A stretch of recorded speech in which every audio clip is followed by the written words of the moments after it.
चालतंय.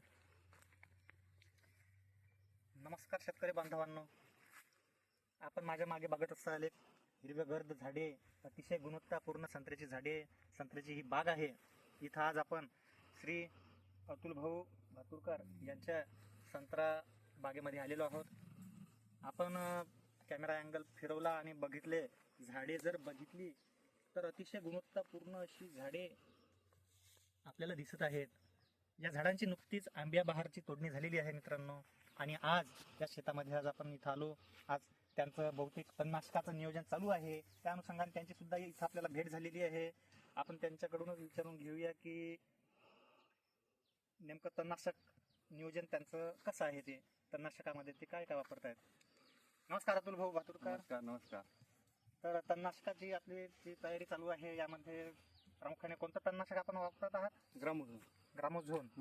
आणि ग्रामोझोनमुळे जवळपास 5 ते 6 दिवसांमध्ये गवताचा समूळ नायनाट होतो. आणि त्यामुळे ग्रामोझोन फायद्याचं ठरते. याचा तात्काळ रिझल्ट मारल्यावरच समजा, त्याच्यामुळे बातच व्हायला सुरू होऊन जाते. तरी किती दिवसांचा कालावधी लागेल गवताचा समूळ नायनाट व्हायला? 4-5 दिवसात पुरं खाक होऊन जाते, म्हणजे पाठवड पडून जाते गवताचं. आणि मरून जाते 5 दिवसामध्ये. बरोबर आहे. संत्रा बाग जर आपल्याला खरोखररित्या विकसित करायची असेल, त्याचं संगोपन करायचं असेल, तर महत्त्वाचा टप्पा म्हणजे तणनाशकाचा टप्पा असतो. तणाचं व्यवस्थापन खूप गरजेचं असते. अन्यथा झाडांना पाहिजे त्या प्रमाणात पोषक तत्वे मिळत नाहीत, त्यांची वाढ निकोपदृष्ट्या होत नाही. संत्र्याचं बागेचं व्यवस्थापन करताना आपल्याला वेगवेगळे फवारणी कराव्या लागतात.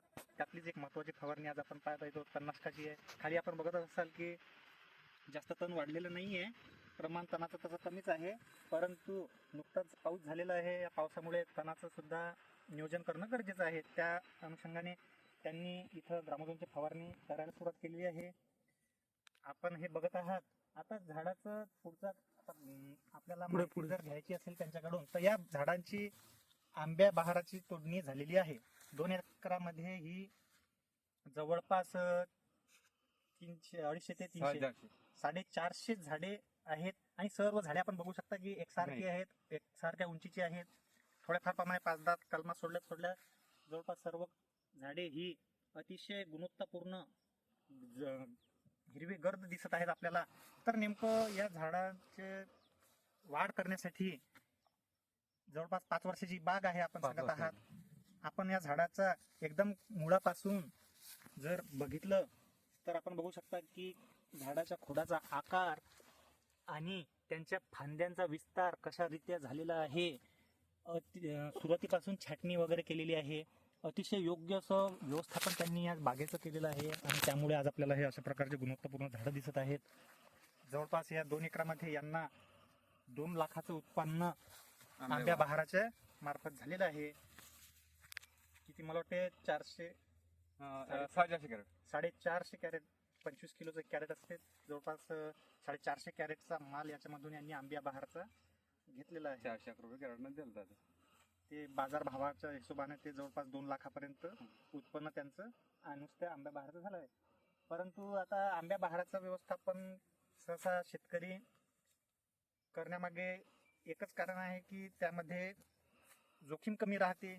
मृग बहाराचं ताण देताना झाडे ही जास्त वाढण्याची शक्यता असते. त्या तुलनेनं आंब्या बहार घेत असताना जास्त जोखीम येत नाही. आंब्या बहारामध्ये जे आपण बहार घेत असतो त्याचं व्यवस्थापन हे साधारणतः नोव्हेंबर ते डिसेंबर या महिन्याच्या कालावधीमध्ये थंडी पडल्यापासून आंब्या बहाराचा सुरुवात होत असते. झाडे ही फुले पकडायला सुरुवात करत असतात. आता याला वेळ आहे आंब्या बहाराची अजून फुले वगैरे पकडायला. तर याचं आता खताचं व्यवस्थापनाचं संबंधी इथं आपल्याला वाटते खत दिलेलं आहे यांनी. कोणतं खत दिलेलं आहे, साधारणतः कोणत्या खतांचा समावेश आपण करत असता याच्यामध्ये? 10-26-26 10-26-26 आणि मायक्रोन्यूटॉन आणि कॅल्शियम मॅग्नेशियम सल्फेट. एका झाडाला कितीचं प्रमाण? 2 किलो. 2 किलो म्हणजे त्याच्यामध्ये साधारणतः 10-26-26 आलं 1 किलो. मायक्रोन्यूटॉन 400 ग्रॅम. मायक्रोन्यूटन म्हणजे मॅग्नेशियम कॅल्शियम सप्लिमेंट, द्वितीय घटक कॅल्शियम सल्फेट ते 400 ग्रॅम आणि 200-300 ग्रॅम मायक्रोन्यूटॉन. आणि त्याच्यानंतर त्याच्यावर पाण्याचं होऊन जातं. पाण्याचा व्यवस्था. पण आता हे पाणीच पडलं त्याच्यात. तर आपण बघू शकता शेतकरी मित्रांनो, झाडे बघून आपल्याला काय वाटत आहे कमेंट सेक्शन मध्ये आपण प्रतिक्रिया द्या. धन्यवाद.